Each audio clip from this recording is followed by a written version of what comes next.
Good morning, everybody. Hello. Hello. That's better. Thank you. So my name is James Arvanitakis. I teach at the University of Western Sydney, and I want to begin firstly by thanking Dr. Singh and Professor for your very, very warm welcome and your wonderful words. I'm honoured. I'm very, very honoured to be here today to discuss these ideas with you.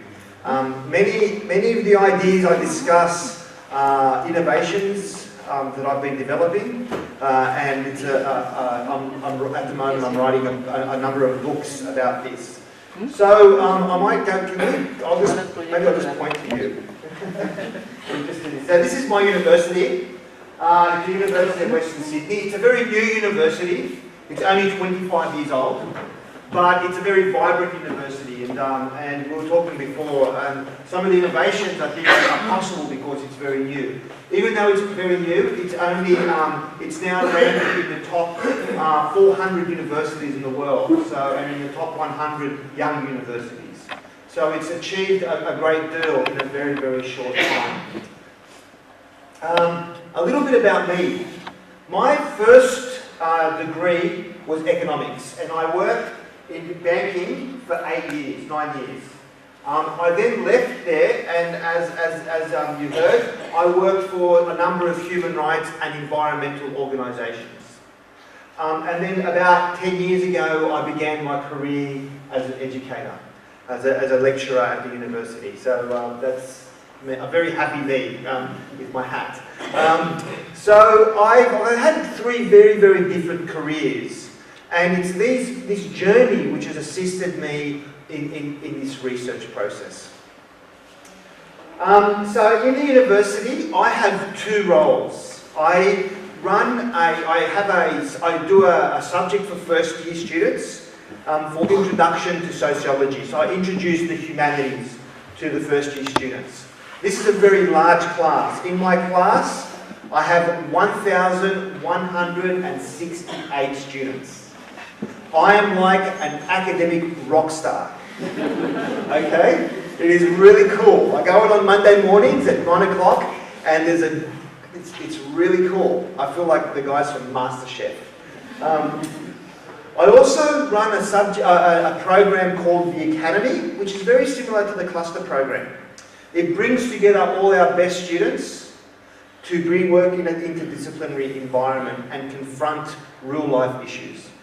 And I will talk a little bit about that. So we know we bring nursing students and medical students, with business students and law students, and it's a fantastic program. And I run that program. I'm the director of the program. In Australia, I'm also lucky enough to have I have a TV segment. So every 3 or 4 weeks, I appear on TV talking about education, about the challenges confronting much of the world. I also have a weekly radio program. So I believe that education isn't just for the university, it should be everywhere. That we as educators need to educate beyond the university, much beyond the university. For those who either don't have the opportunity to come, or for those who have never had the opportunity. I want to begin by telling you a story of a water pump. Now, this is a water pump, yeah? I'm not an engineer, but it's an important story for even those who don't know anything about engineering. A water pump, a friend of mine works at an innovation company. He's a director of innovation. I will show you some images of him later on. And about 2 years ago, he attempted to employ someone. He wanted to give 5 internships for engineering students to work with him. 5 internships. So he advertised it, and he had 77 applications. He rang me and he said, "Hey James, I've got 77 applications. Who should I interview?" And I said, as a joke, "You should interview them all." And he did. He decided to interview all 77 students. So he puts a whole week aside, interviews 11 students a day, 12 students a day, to try and interview them all. So the first student comes in, sits down, and he asks him some questions. And he answers the questions, it's very impressive. And then Emad, my friend, the Director of Innovation, says, "Show me something you've built." And the student takes out of his bag a water pump, a small water pump, puts it on, and he says, "Okay, that's very good, show me how it works." And he explains the water goes in this way, it gets pushed out that way. Emad, "Oh, very good, very good." Okay, so the student goes, he writes down "very good," I want to possible employing that person. The next student comes in, he asks him some questions, and then he says, "Show me something you've built." And the student leans into his bag, and he pulls out a water pump. And he says, "Oh, that's interesting." And he asks him where he studied. He studied at a different university. And he says, "Okay, show me how it works." And he says, "Water goes in here and it pumps out that way." He goes, "Okay, thank you." And he writes down pretty good, The third student comes in. Question, question, question. "Show me something you've built." Pulls out his bag. Water pump. And this happens for the fifth student, and the sixth, and so on, and so on, and so on. And he's going crazy because he's learning, he knows about water pumps, but he realises that everybody at uni builds a water pump. Everyone. Every engineering student builds a water pump. And he asks, "What else have you built?" And the students say, "No, that's what we build, water pumps." He comes to the 21st student, and he says to the student, interviews him, at this time he's going crazy, right? He says to the 21st student, "Show me something you built." And the student goes to his computer and says, "Oh, I didn't bring a water pump, but I built a water pump, I'll show you some photos." He goes, "Yeah, okay, show me the water pump." And he pulls out his computer, and the computer is wrapped in black sticky tape, in black tape, thick black tape, gaffer tape, yeah? Make sense? And he says, "Whoa, what's that?" And the student says, "It's a computer." He goes, "No, not the computer, what's around the computer?" And he says, "Oh, I made my own computer cover." Right? "I made my own computer cover." And he had all these beautiful drawings on it. And he says, "How did you make it?" He says, he goes, "Why did you make it?" He goes, "I made it because computer covers are expensive.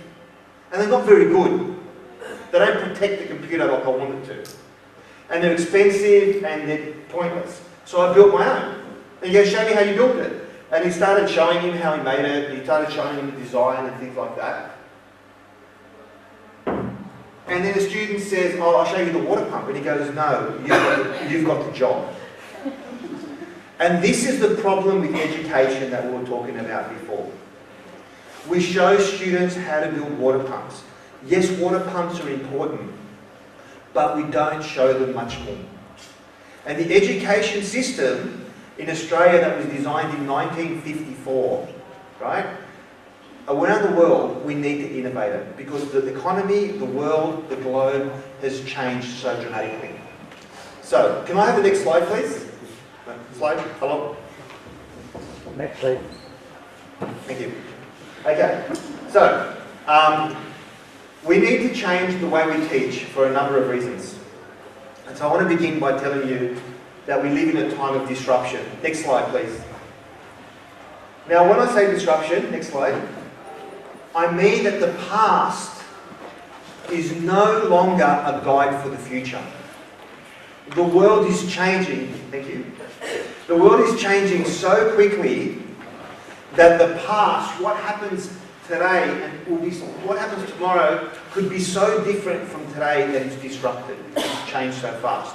So here are some examples. We have a research centre in agriculture at my university. The head of the research centre says that in the next 35 years, we have to grow as much food as we have in the previous 500. So 500 years compressed into 35. How do we do that? What are the innovations required? What are the dietary requirements required? This is it. What we were doing last year or the year before may no longer be applicable today or tomorrow. Next slide. IBM estimates that 90% of all data has been created in the last 2 years. Data doubles every 2 years. What do we do with this? It's one of the most powerful things that we have in our world, data. How do we manage this data? Okay, next. Here's an example of data. A friend of mine is a geneticist. She's at our university, she's in the School of Medicine.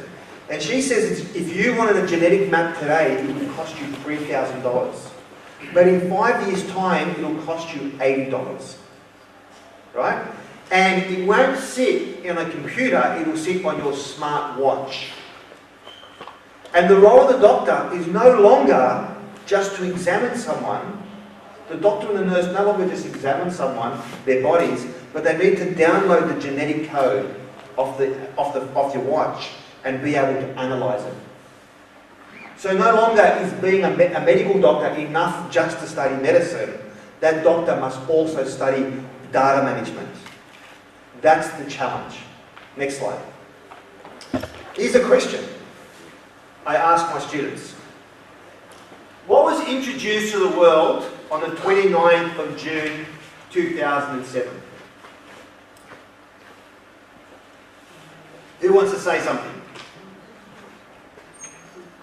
Okay, I'll tell you what. I'll give you 30 seconds, talk to the people around you, and then call out. Okay? Go, 30 seconds.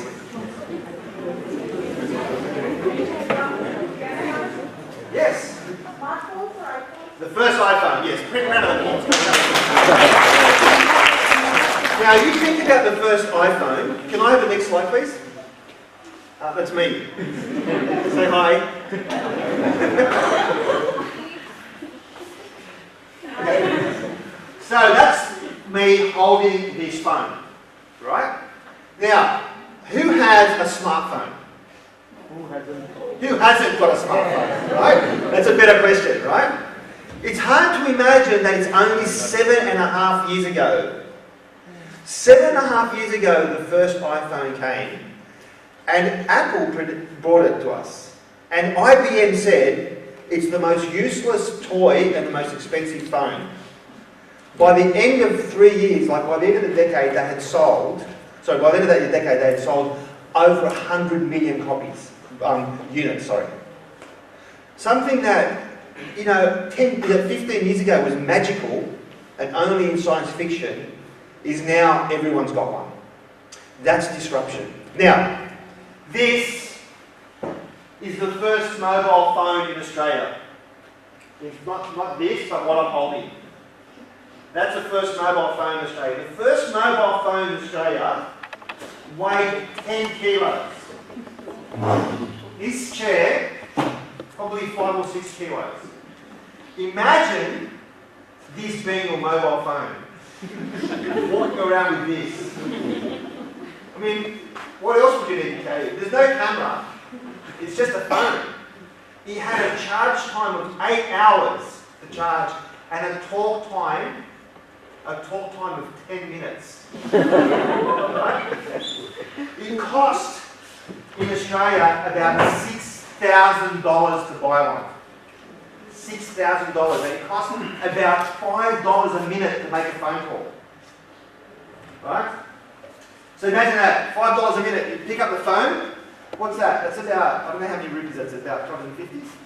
About 250 for 1 minute. So if you have to make a phone call, you pick up the phone and say, hello, I'm running late, bang, hang up. Right? No text messages. That's it. Now just think how quickly the world has changed.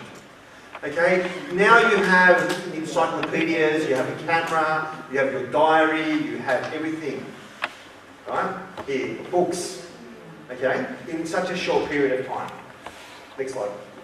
This is a computer from 1965. This computer was about the size of this room. This is a microwave oven from last year. This microwave oven has more processing power than this computer. Right? Who thinks about the processing power in a microwave oven? No one. It's every day. Next slide. Now this is our challenge. This is a challenge I was talking about earlier. How do we as educators teach you in a time of disruption? When the world is changing so quickly How do we, as educators, teach students at a time of disruption? My Dean of Information Technology says that a computer program taught today to a student in first year will be obsolete 4 years later. So what do we teach? Next slide. And this becomes more complicated by the fact that a young person today is estimated by Fast Company magazine, that a young person today starting university will have 7 careers in their lifetime. Not 7 jobs, 7 careers. So I've had 3. I've gone from economics to human rights to education. Imagine having 4 more massive changes. So, how do we educate? Okay. Now, what I usually do is I ask my students to draw me a tablet. I did this yesterday at a workshop. I said to the students, draw me a tablet. Now, next slide. This is a tablet. Yeah? This is something you take when you've got a headache, yeah? If you type in tablet to Google Images, you get this. You get that. In fact, the first 13 pages are that. Right? That did not exist 5 years ago. I remember when I saw this the first time. It was in a cafe in Sydney. We were sitting around and this woman opens up a bag and takes out the first iPad I ever saw in my life. The whole cafe went... Well, it was magic, yeah? It was amazing. Only 5 years. And now, I've got 2. I've got a 17-year-old daughter, she's got 2. She got 1 from the school. They gave her 1. Okay, again, think how different the world is. Again, I say to my students, draw me a mobile. They draw me this. This is a mobile. One of those things from a baby. Right? The world is changing so quickly. Okay, next slide. Okay, the second thing, again. Now, the second thing that requires us to innovate is a changing nature of the world around us. For example, one of the things that universities used to be very, very important that we did was produce and learn and teach content. We were like newspapers and record labels. What was important was the information we had, the research that we did. We controlled content, right? But in Australia, like 10 years ago, newspapers used to make hundreds of millions of dollars. Now they lose hundreds of millions because you can get content from anywhere. Wikipedia produces more content every year than universities around the world. So what are we doing? Okay? Are we going to become like newspapers? Next slide. Also, when I was at uni, this is what it was like. We had the professor at the front and the students out there. And the professor would talk for an hour and the students would take note. And then the professor would say, I want you to go home and read page 77 to 112 and come back tomorrow. And we'd all go home and read it. Today, the world looks like this. Right? The students are constantly communicating around us. We're in competition, not just with the students, but with organisations, corporations, media organisations, NGOs, terrorist organisations, right? The messages are everywhere. So we're giving a lecture, the student there could be talking to the student over there, saying, James always wears the same shirt. No? Or, could be comparing. In Australia, they found that research has shown that students often trust Wikipedia. 40% of students trust Wikipedia more than they trust their teachers. So I've had students say to me, I think you're wrong, when I give them a lecture. And I say, why? And they say, Wikipedia told me. I'm like, you're Dr. Wikipedia. True, right? More than they trust their parents, more than they trust their peers, more than they trust their teachers. That's the world we live in. Next slide. So how do we respond? Next slide. Okay, next slide. I was speaking at a conference with deans, Australian deans from the humanities, and I asked them a question. What keeps you awake at night as teachers? And they answered, and I took all their answers. It was about 60 of them. I took all their answers, detailed, and I put them in a word cloud. And the biggest response, next slide, was this here, value. And what that meant was what skills we are teaching our students. What are we giving them beyond content? This is from universities across Australia. Next slide. So this is what we do traditionally. Traditionally, we give students knowledge, content. But as I said, they can get content from anywhere. So what I argue, next slide, is that we need to teach them skills and culture. Now when I say culture, I mean the culture of learning to learn. Being adaptable, being able to change their learning as a situation arises. And when I say skills, that's been my focus in the last few years, where I've been travelling the world, interviewing successful individuals, successful companies, and asking them, what type of skills do people need? And this is what I've come up with. Okay? So I've come up with all these different skills, and I'm happy to leave this copy of this slide with you and begin a conversation to see what else I can add. Now, let me give you an example. One more slide, next slide. Let's look at the concept of literacy. What does literacy mean today? Literacy used to mean reading, yeah, writing, and arithmetic. But now literacy means something radically different. Here's an example. Next slide. I don't know if you can see this, but this was my library at my university.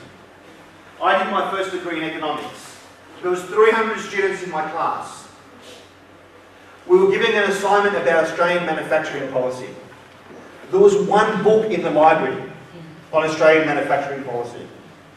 So we would all run to the library, right? Run as fast as we could.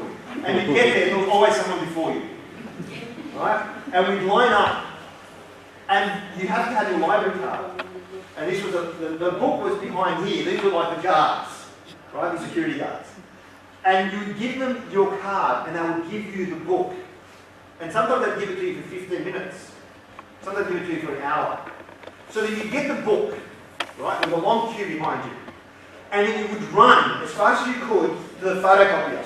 You would open up the photocopier and there'd be like 5 people around you saying, hurry up, hurry up, hurry up. And you start photocopying every page. Right?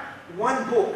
And then you'd run back and give it back. And for every minute you were late, they'd charge you $10. It was insane, right? That was a time of information scarcity. Information was scarce. A student today, if they do a search by Australian manufacturing policy, they'll get 1.8 million hits on Google. Right? How do they know what to read? How do they know what to trust? Okay? So we've gone from information scarcity to information excess. So literacy doesn't only mean reading, writing and arithmetic, it means managing information. Does that make sense? Yeah. So these are the type of skills we need to teach our students. Next slide. Okay. Next slide. Next slide. Okay. So one of the things I also argue is that we need to start with the end in mind. What do I mean by this? We no longer can build curriculum by building it in small blocks. Okay? I'll give you an example. I teach sociology. The traditional way of teaching sociology is to say, I will need to teach gender, class, race, technology, globalisation, and social research. That's sociology. That's your first year, right? The first semester, first year. But for me, that's no longer relevant. It's no longer valuable to start from that. What I like to do is start at the end, and I say, what do I want to achieve? When my student walks out the door, what skills do I want them to have? The skills of being able to think critically. And then I build the content backwards. Okay? So, next slide. So, next slide, and I'll get into this more. Okay, so how do I do that? This is my model that I've developed over the last few years. Before a student comes to class, I always challenge them to think about real-world situations. I don't get them to think about theory. I get them to think about a real-world challenge that's relevant to the subject matter. Okay? So, for example, recently, if I teach sociology, my real world challenge for this semester has been terrorism. Why does a society resort to terrorism? Why does terrorism happen in a wealthy country like France? Or Australia? That's a question I ask them. And they say, yeah, but this is sociology. I know, yeah, I know. But I want you to be able to understand that at the end. So that's how the question we're going to start with. And then we're going to go to the beginning. Okay, so before they come to class, I get them to read something from a newspaper. Usually the day of the class or the day before the class. So they know that what I'm teaching them is current and relevant. I then get them to watch a video, something, a YouTube video, something that I usually make myself. They come to class, I get them to do certain exercises in class, and then I give them academic or theoretical research. I begin with what's relevant, making sure that they understand what's relevant. Can I have the next slide? So I'll give you an example. What is society? Next slide. Can you hit that video? Will that run if you hit that?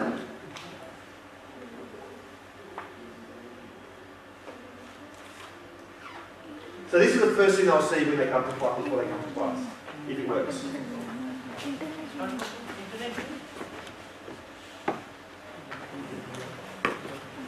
If it doesn't work, it doesn't matter. Okay, don't worry about it. Don't worry about it. Okay. So they watch a video which gives them some background. Can I have the next slide? Then I get them to read something that's relevant to the topic from the newspaper, because I want them to see that it's something that's happening now. Okay? So this is from the Indian Times. I think it's Indian Times, sorry. Indian Times. I think it was from Monday morning. Okay? So I get them to read something that's happening now.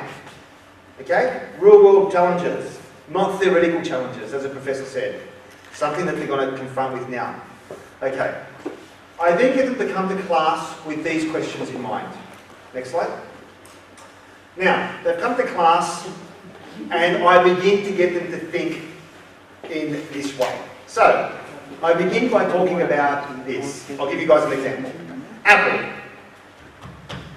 What makes a good apple? Tell me. Forbidden one. Sorry? Forbidden ones are usually the best. Yeah? Alright, so, next slide. So this is an apple, yeah? Yes? Okay. Now, a good apple is firm. It's sweet. Someone said sweet. It's juicy. You know, when you bite an apple, it spits on people. Yeah? Good apple, yeah? Alright? We know what a good apple is, yeah? Okay. So, if we were sitting here, if I said to my parents 50 years ago, my parents, and they were eating an apple, right? They would take a bite of a good apple, and it would be much the same as a good apple today. Yeah? Yes? And in 50 years' time, if we had our children or grandchildren, if they're eating an apple and they bite a good apple, it'll be the same. Sweet, juicy, firm. Yeah? Agreed? Okay. Now, I say to my students, I want you to imagine this room. Imagine this room 50 years ago. What would be different? Okay? I'm going to give you guys 1 minute to talk about it. What would be different in this room 50 years ago? Go.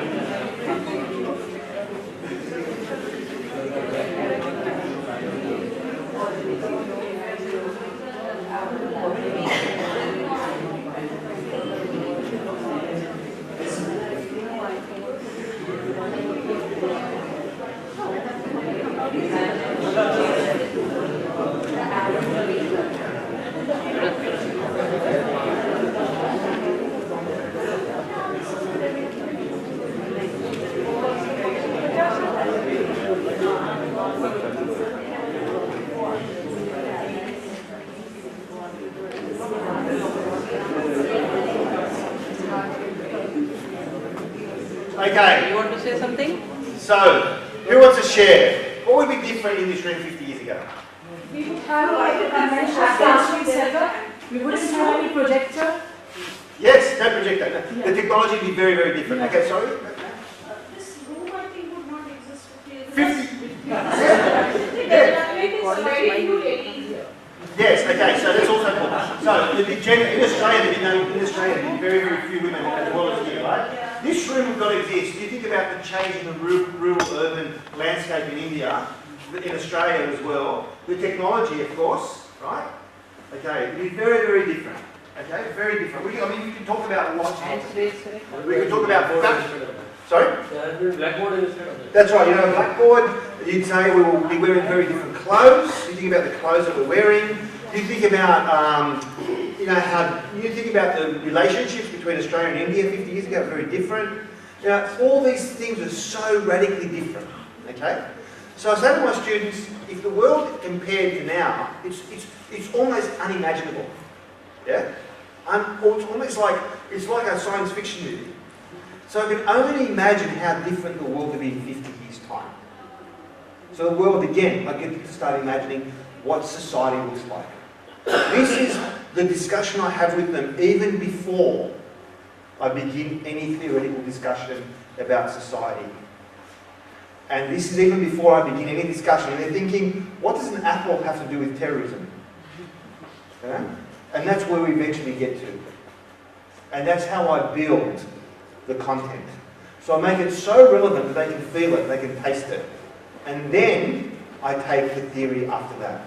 Because one of the challenges that we found in my research is that students learn theory, they learn it, but they don't know it, they cannot apply it. So by doing it this way, I get them to be able to apply the theory in real life challenges. Okay, next slide. Next slide. Okay, so simple is I also tell them, I tell them that societies change over time, right, at different times, but then I also get them to think about how societies are different in different parts of the world. Societies change across space. So I always tell them this example. When I was, a few years ago, I worked on the Solomon Islands. You know where the Solomon Islands are? They're a small island nation in the Pacific. And I worked there, I did some work there, and I always tell this story to show my students how different parts of the world are. In the Solomon Islands, if you had a young man and a young woman walking down the street together, they have to stand this far apart. Okay? So, and if they were walking down the street together and they were of the age, when boys and girls are interested in each other, they can only walk down the street if accompanied by a parent. And if they got too close, so rather than sort of actually, can I borrow you? This is Biddy. Say hi, Biddy. Hello. Okay. There. That's it. Now, say we're walking. But I do this. And they're walking. The parent who's with them stands with a stick. Right? And usually it's the boy. Bang! Okay? Thank you.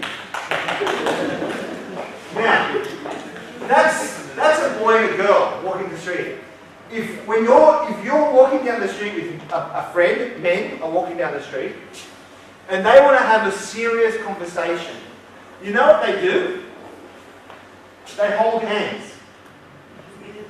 A serious conversation, the men will hold hands. So when I first started working there, I was walking down the street and I was doing some human rights work there. And someone started telling me about an incident. And I was listening, and as we were talking, he leaned over and he held my hand.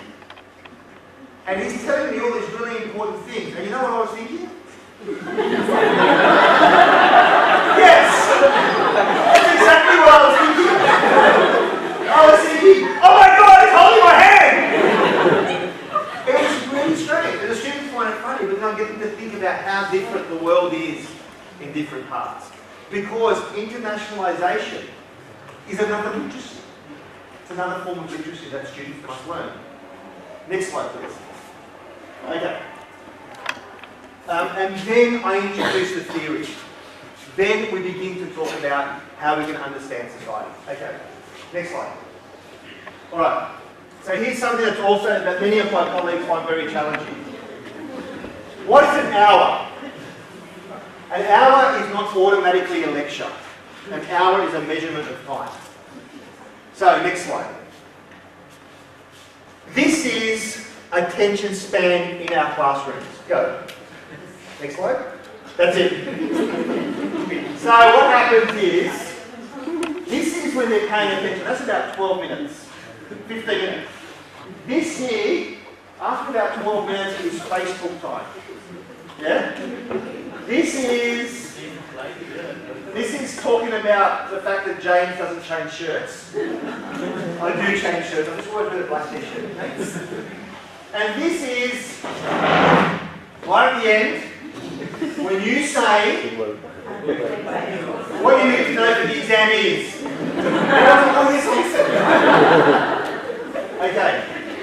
Now, this is an hour. Now, this research is from 1992 and 2000, before the internet became ubiquitous.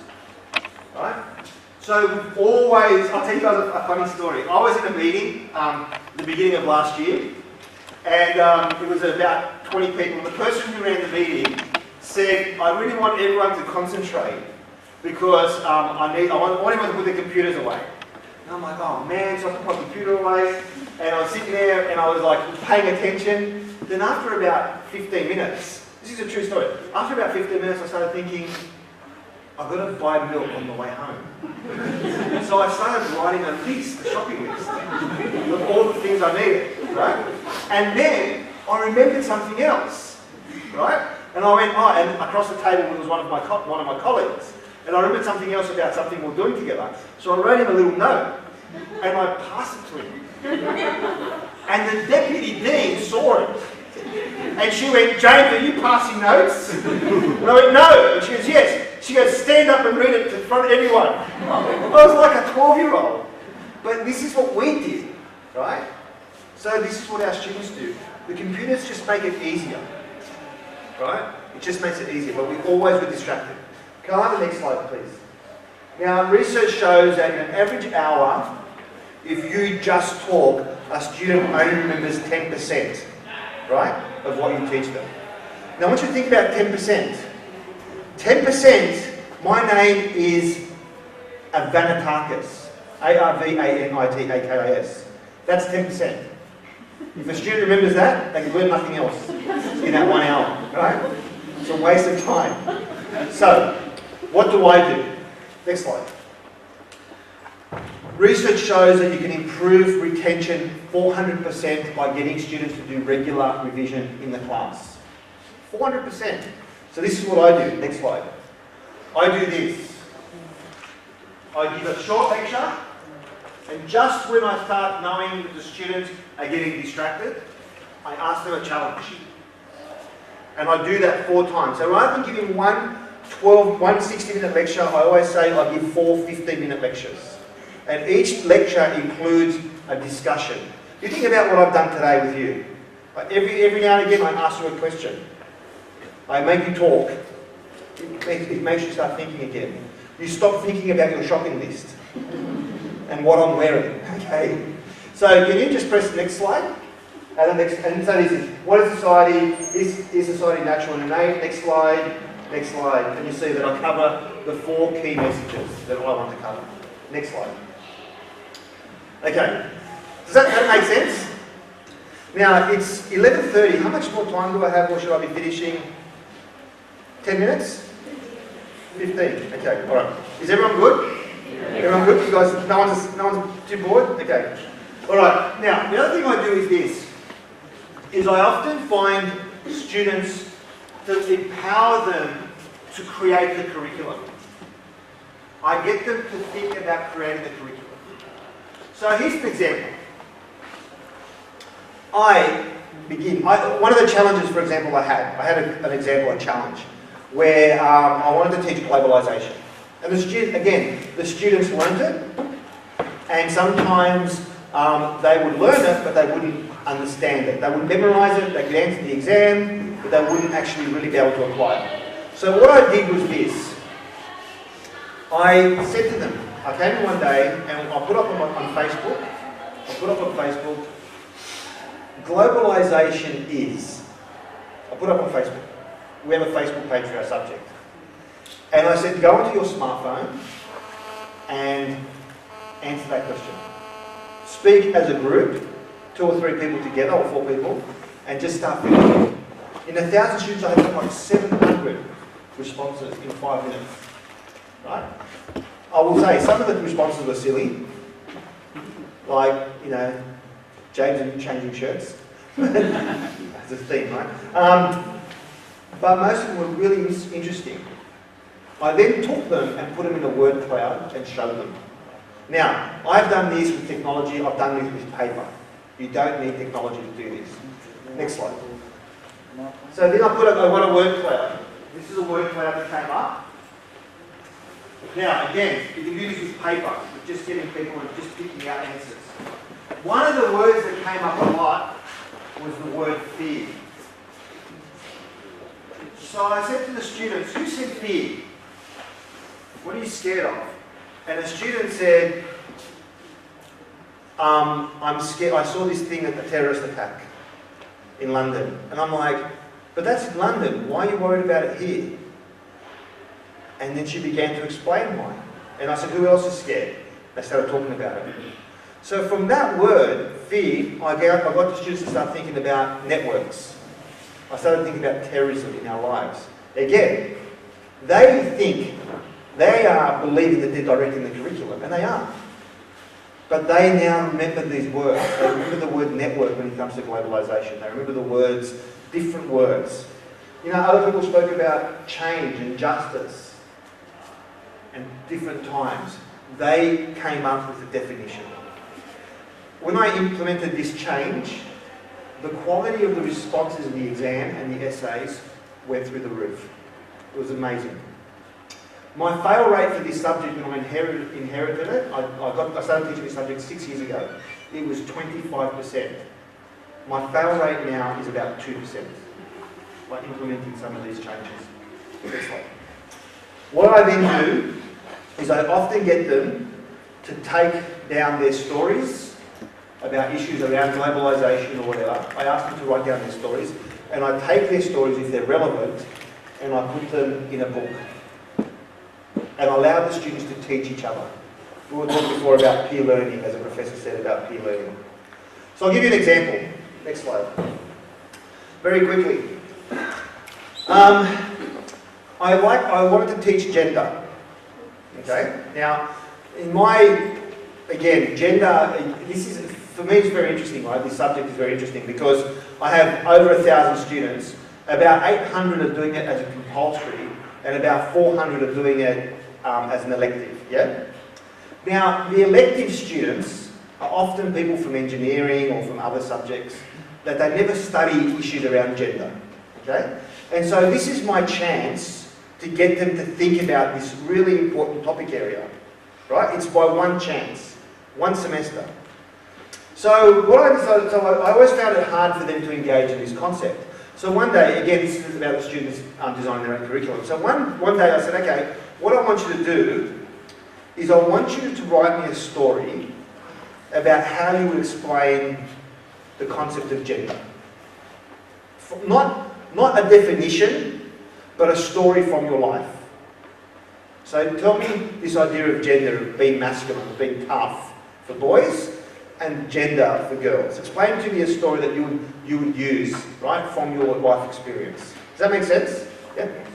So, this one guy tells me this story, which I'll share with you very briefly. It's a story. He's a mature age student. He's about 35. But he tells me a story from when he's 8 years old.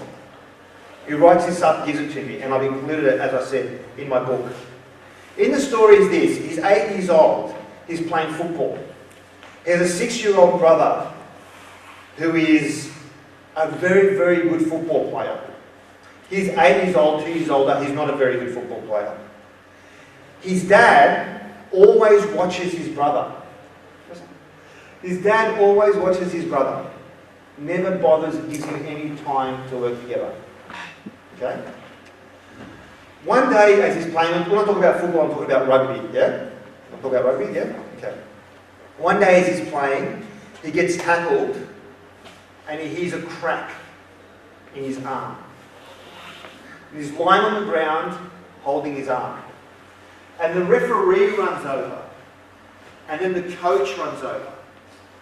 And they say, and he's like lying on the ground, he goes, I'm lying on the ground, I'm holding my arm, and I'm like just so much pain. And the referee says, we think you broke your arm, we've heard a crack, are you okay? And he goes, my arm, my arm, my arm. And his father runs over. And his father says to him, what's wrong? What's wrong, mate? And he says, my arm hurts. And the coach says to his father, I think his son broke his arm. And the father says, no, you didn't, mate. You're all right. Real men play on. Make your dad proud. So he stood up and he played the rest of the game with a broken arm. Okay?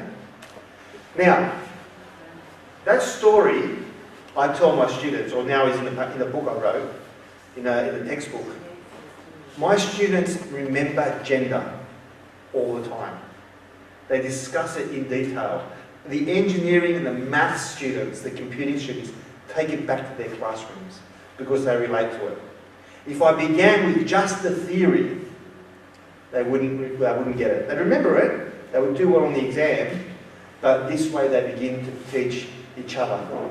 Again, we may go back to the concept of peer learning. Does that make sense? Okay, next slide. Next slide, just jump this one, next one, next one, next one, next one, next one. Okay, go back one. Okay. So this again goes back to what the professor said. One of the things that we need to do is ask our students ungoogleable questions. Okay? And I always say to my students, they say, why are you asking these questions? It's so hard. And I'm like, you know what? If your employer, when you get a job, if your employer could Google it, why would they employ you? Right? Right? If all the answers were in Google, then how could we employ it? So I'll give them ungoogleable questions. So this is a challenge I set. I ran a workshop on Monday at UEPA, yeah? And this is the challenge I set at UEPA. This is the challenge. Next slide. So I put up this photo, and I said, this is the book market every Sunday, yeah? Most of you know this book market. Amazing, right? So the challenge was, next slide, how many books have you sold? Okay, now, that's, I don't know. Like someone said to me, 482, and I mean, that could be right, I don't know. Who knows? Right? There were questions. One time I asked my students to weigh the harbour bridge. I said, how heavy is a harbour bridge? Tell me. They're like, how do you weigh it? I said, oh no, you tell me. So it's not the question or the answer that's correct. It's the process. And process is something that our students need to learn. Right? So, we haven't got time, but I would love you to think of this answer. Right? So just quickly on the harbour bridge, can I tell you what my students said to me? One of my students did this. She said, they would get them to work in groups. And she said, the harbour bridge is about 1 kilometre long. It's about 300 metres long. That's about 30 elephants. And I said, and she says, 8 lanes wide. So it's 30 by 8.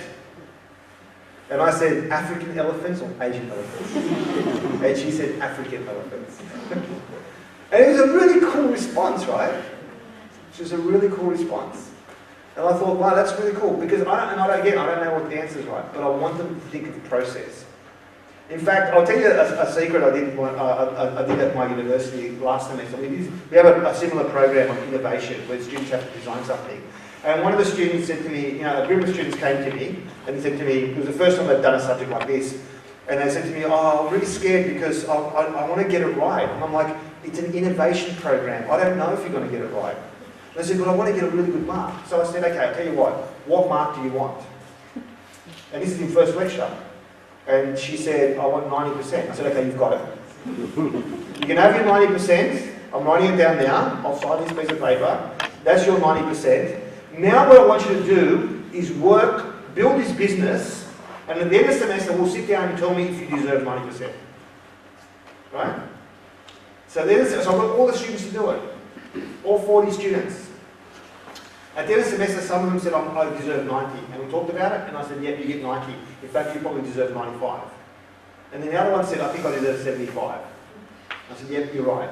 You don't deserve 90. You know? Again, take the marks are important. We need to get the students to think and process. Next slide.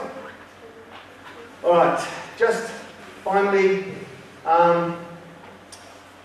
can you just skip these slides because I've kind of run out of time? Go, go, go. Next one, next one, next one, next one, next one, next one, next one. Okay.